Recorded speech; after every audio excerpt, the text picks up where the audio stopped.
Hey everybody, I'm Jeffrey Vizcaino, your director of social media for Playbill, and I'm here with the one, the only, Dylan Mulvaney. Thank you for being here today. We're at Fringe We're at Fringe. in Scotland.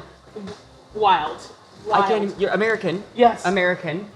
But I'm so happy. I've been looking at the Playbill website since I was like 4 years old, and I've collected playbills my whole life. So this is like a dream come true. Oh my gosh, I love it. Okay, so let's start about this. You are doing a show here at Fringe, obviously. I am. Tell us, everyone who's watching, the name of your show and a little bit about it. Okay, hi honeys, it's Dylan, and I'm doing a show called FAGHAG.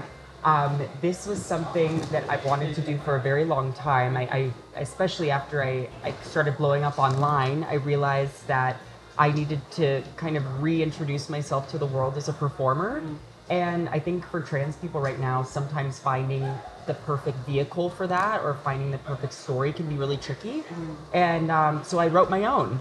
And I sort of wanted to put something on stage that was a comment on what's happened these last couple years, but then also show what maybe my audience hasn't seen of me in my personal life. Yeah, and just for everyone watching, if you hear very loud bangs, we are in a windy city, and we're very known for the wind. So if you hear the roof just like flapping, that's what that is. It's casual. It's very casual. That's why we're not freaking out about the roof falling in or anything like that. But going in, I saw the show last night, and it is so poignant, funny, smart.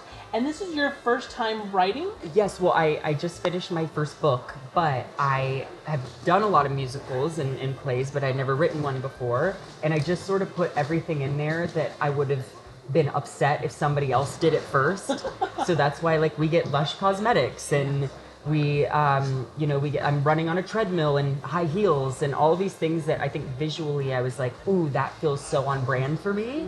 And kind of like even the Twink funeral number was something that I was like, we have to see this on stage, and so that's why it made it in the show.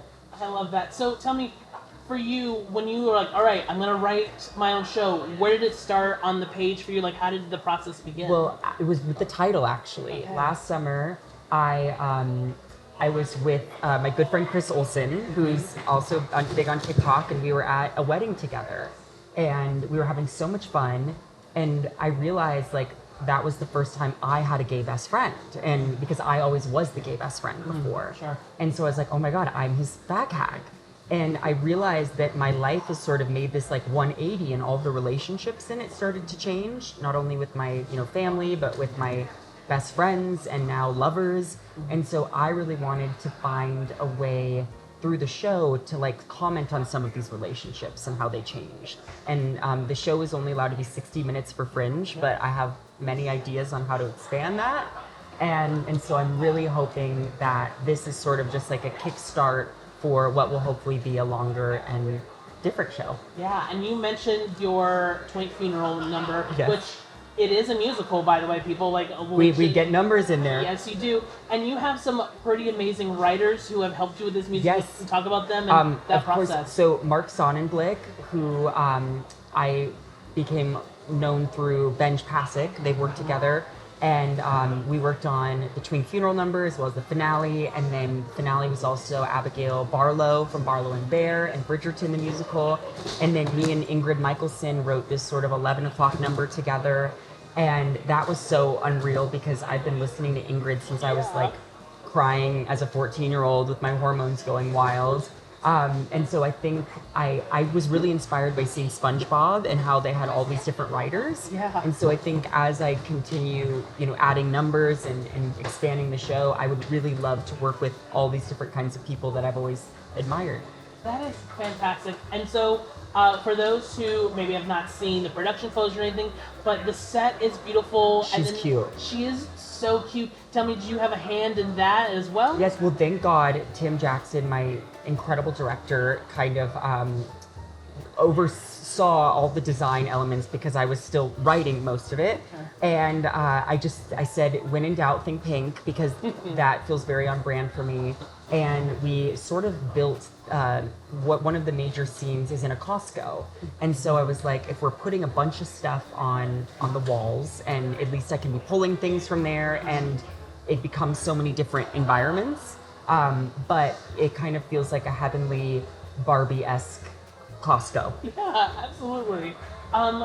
So I will say this: I obviously am meeting you today for the first time, but having been a fan and a follower of yours for a while, I've always, if I've ever described you, like Dylan Mulvaney is just very vulnerable. Like I feel like when it comes to your viral life and fame, you've always put yourself out there very. Thank you. Seems like honestly through your 365 days, and then this show is that, but plus 10, you are so vulnerable in it. And so is that hard for you? Have you always been that like open book that way? The show feels that way to me. I was always sort of like the class clown, but a good kid. But I always want to make people laugh. And then it actually wasn't until I transitioned where I was like, oh, I like sharing the more vulnerable sides to myself. And now I think what I love about this show, but specifically theater in general, is if like you can simultaneously make people laugh and think and maybe process some harder feelings. I think that's everything. And so I hope that as the show, because right now it's hard to make in 60 minutes to make somebody feel a few different things. But I do always want to come back to the vulnerability. Yeah. So thank you. You do that in 60 minutes, you. And I think that's what those of us from Playbill who saw the show last night, we went home talking about it, that you were able to just really hit the feels, genuinely belly laughs on it. And so as a performer, I mean, I feel like musical theater it just is it's my favorite thing in the entire world. I'm trying to get back to the Broadway, honey. Yes. Because before I transitioned, I was doing Book of Mormon on tour, and I'm still, finding commercial theater is tricky for trans people, and we have to find producers and creatives that want to get us up there. And thank God I have an incredible group of producers on this. I feel so supported. But hopefully we can see more and more trans performers really doing the damn thing. Absolutely. And then also in your show, I won't give any of them away, but you have some fun cameos who people get to... We do have some celebrity cameos. And it's so fun because it's so unexpected each time one pops up. How did you go about picking who you wanted to? Honey, I went through the first 20 people I had texted and I said, will you do this?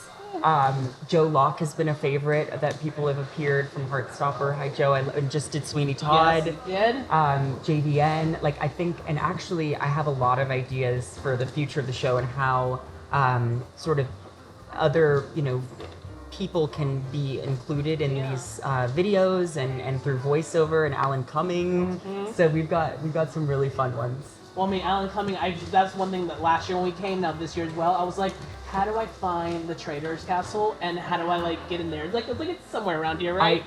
I'd be curious. I think it's a little farther than. Okay, baby. We're gonna look. We're gonna look. You've been in Edinburgh for how long now? About a week and a half. And I mean, how's it been just being here? Happy level 1 out of 10, 27. Oh, love that. I have had the best time. I've gotten kissed, which has been very exciting. I have opened a show that I feel really proud of.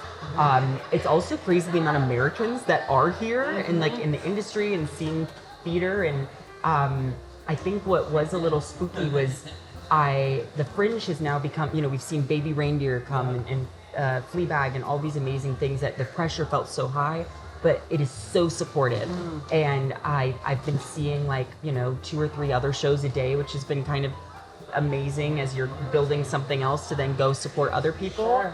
Sure. We're just having fun, yeah. And then I've gone out to the club a few nights and taking care of myself. But I do want to visit the cruise ship at some point just to get in the jacuzzi. I would say that you go through so many eras of your life. Mm-hmm. Dylan Mulvaney, what era are you in right now? Honestly, and this might be what everybody's saying, if anyone is having a Brat Girl summer, I'm having a Brat Girl summer. Yeah. I mean, it is I have never been this happy. I feel sexy. I feel a little bit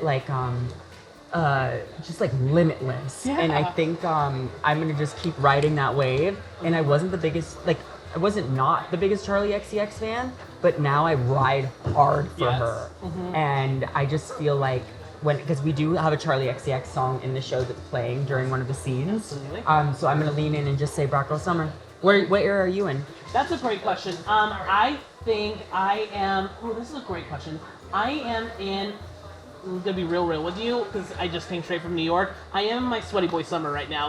She is sweating her life off, and that's why Edinburgh is amazing because the high today was 60. Yes. And And if you were sweating in a theater, no one would judge you here because we're all kind of going through it 100%. in the lecture halls. AC is a luxury, if we American get luxury, it. Yes. I actually want to change my answer slightly. I'm going to say theater girl, brat girl summer. Yes. Because I'm back to my theater kid roots in a way that I hope I never leave ever again. Because TikTok is amazing. I love social media, but God, how fun is it to be in a theater? It is. So much more fun. And having that automatic reaction with the audience, and you do some really fun audience participation. We do have some cute, if there's any straight men out there that are trying to come to the show, we got a moment for you that we'd love to have you. And there was almost one show where we didn't have any. So oh no, then that's where the real acting comes from your audience. It's like, okay, who maybe would be a straight man. But we're just having so much fun. Yeah. When I say we, I mean me, because it's a one-person show. So the cast parties are limited. Yes. Well, and then you have I'm assuming your wonderful stage manager who's helping you out back in the back. Tamsin, shout out to Tamsin. Truly, and this is what's so been interesting too, is like, I'm used to being part of these huge casts and traveling with casts, but when it's just me, I'm now connected with the creative team so much more than I ever would have been if I had a giant cast of people. And I feel like in writing it, I now see both sides, which has been really, really fun. And I think now if I just go back to acting in something, it'll be almost weird because I love seeing all of it. And I think that comes back to like creating on social media. You're your own director, you write the script, you are acting in whatever it is that you're making. So I want to do that always now. So in the show you talk about, and tell me, I want to make sure I get the right words, but transpalatability in it. When working on this show and performing it now, and looking at when you were a viral before all of like the early stuff, looking at it now, is it tainted all like what it was before, and looking at it now, like how do you view the old days being where you are now? Because I feel like, especially in the show, you talk about how far you've come. Well, I try to call myself out a little bit and I also try to call the media out a bit on how we sensationalize trans people, especially on the internet. And I think I do it through sort of a very silly, series of brand deals in the show. But I really wanted to capture just how messed up it is that we kind of try to use trans people to, push certain agendas or products and then not really asking them what they want. And something that I run into a lot is like people automatically label me as an activist, even though I'm just like a trans theater girl. And I say that in the show. I'll be like, no, I'm not an activist. I'm a musical theater major.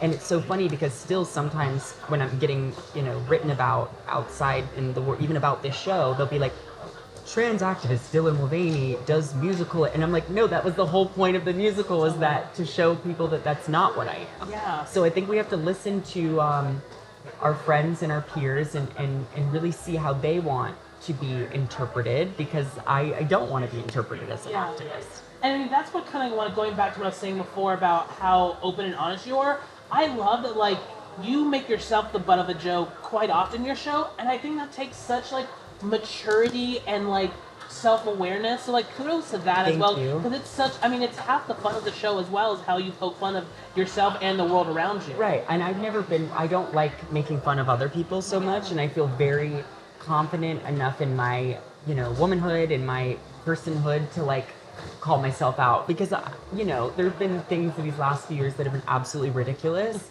so I might as well write a musical about them. I love that. Okay, we're gonna wrap up here, but very last question, because I know you've hinted about it, but let's talk dream big, but like, where do you want to see FAGHAG going after Edinburgh? Okay, I fell in love with London when we were rehearsing a show there, so I would love to do the West End at some point, and then obviously I think New York would be really special. And I'm actually going to throw in, this is a curveball, but I live in LA usually. Mm-hmm. I want to make LA theater a thing. Why and not? It's starting to happen, but I would love to bring this to LA at some point too, and really get people in their cars driving to the theater, because not a ton of people in LA are. And I agree with that. And I will say, I feel like there's LA, y'all love your Hollywood Bowl when they do a musical. We do love a Hollywood Bowl, because you can bring the wine and the picnic. Exactly. So like, if you bring, or what is the saying? If you make it, they will come, or if you build it. Yes, if you build it. If I build FAGHAG in LA, they will come.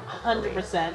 Dylan, thank you Thank so you. much for talking with us. Oh. I literally have wanted, and my office knows, I've wanted to interview you and talk to you for Serious? the longest time. Yes, I've been such a fan. Hey now. I know, truly. This is what dreams are made of. Dylan, thank you so much. Thank you. Bye, Bye. guys.